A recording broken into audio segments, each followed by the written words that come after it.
ප්‍රථම ගීතය මේ වේදිකාවට පැමිණෙන තේ. ඒ පිළිබඳව නොපමාව කියන්නට අපේ හිරවතා ප්‍රසාද් වර්ණපුර සෝදානම් සිටිනවා.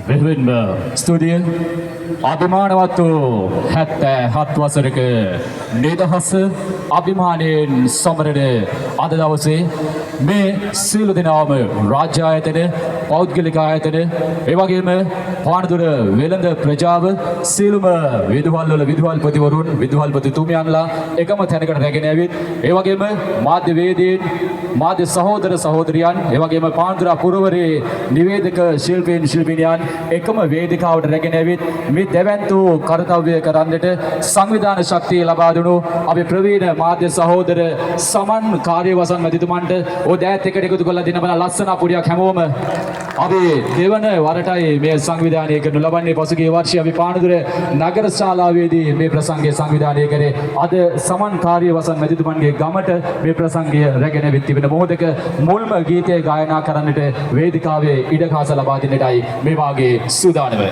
එදා සුනිල් ආර්යරත්නයන් පද රචනය කළ නන්දා මාලනියන් සංගීතවත් කළ ගායනයනුත් හැඩවැඩ කළ ඒ ආදරණීය නන්දා මාලනියන්ගේ ගීතය අද මේ වේදිකාව තුළ ගායනට මාගේ මේ ගෞරවනීය ආරාධනය.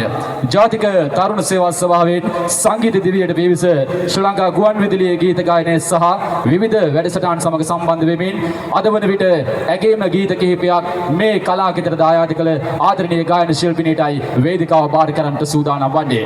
77 වසරක අභිමානයේ විදහා දක්වන ලක්මව් වර්ණ සත්සර ගීමියසිය ගායනට ගෞරවනීය ආරාධනීය වේදිකාවට නිල්මිනී කුමාරී ආයුෂ් සමග ගායනට ඔබෙන් ලැබෙන අත්පොළ සම්මත වෙන